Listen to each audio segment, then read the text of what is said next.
pensions have to be built up in the member states where you work. The point is that as a citizen who is allowed to move, to circulate freely in the European Union, that this citizen gets all what he has paid in the different member states. So for me, it's more a question of how can we guarantee the rights on pensions of every European citizen.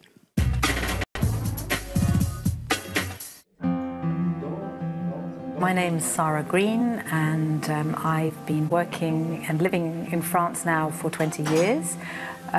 Previously, I worked for about 6 or 7 years in Britain. I'm a British citizen. And now I'm beginning to think, because I'm getting to an age, I'm almost 50, where I have to start thinking about retirement and pensions. I have 3 children. I have to make sure that obviously once I'm not working anymore, I've got a decent level of income, and they're all still quite young. So I'm really beginning to wonder how I can ensure that, and whether I need to take certain steps to make sure that the pension I paid into in Britain before I came to France is accounted for and is paid to me as it should be when I do decide to retire. Pour quelqu'un qui a travaillé dans plusieurs États membres de l'Union européenne, elle a la possibilité, par exemple, de déposer sa retraite dans son lieu de résidence, dans l'État dans lequel elle réside. Donc cette facilité est permise grâce à ces règlements européens de coordination des systèmes de sécurité sociale. The British system is very different, in fact, from the French system, because certainly when I was working in England anyway, you had the choice between staying with the centralised state pensions contribution system or opting out into a private fund, which at the time was mostly considered to be more interesting financially. So that's what I did.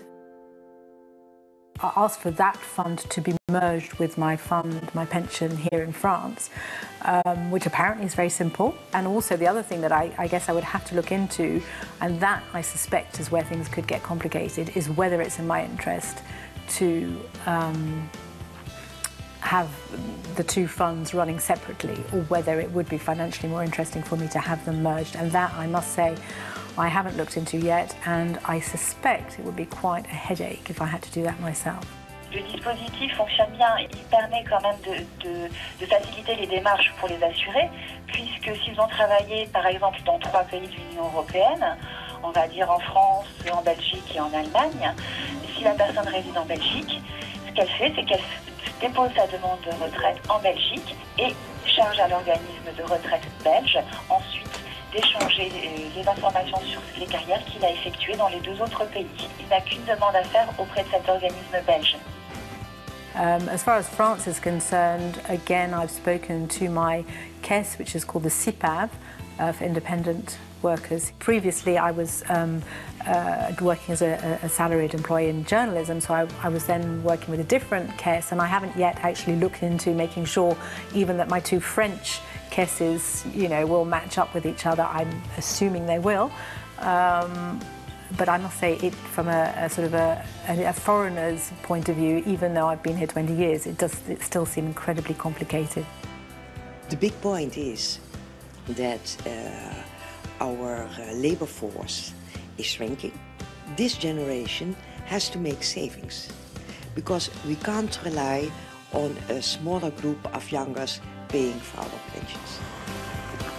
I didn't pay into a supplementary pension fund when I was working in England. I was still quite young then, and you know, I kind of tended to want to keep my money to spend on going out and, you know, buying records or whatever else, so I didn't pay into a supplementary fund. But I mean, yeah, I think whatever the European institutions can do to make life easier, to really make sure that this is a single Europe, the better.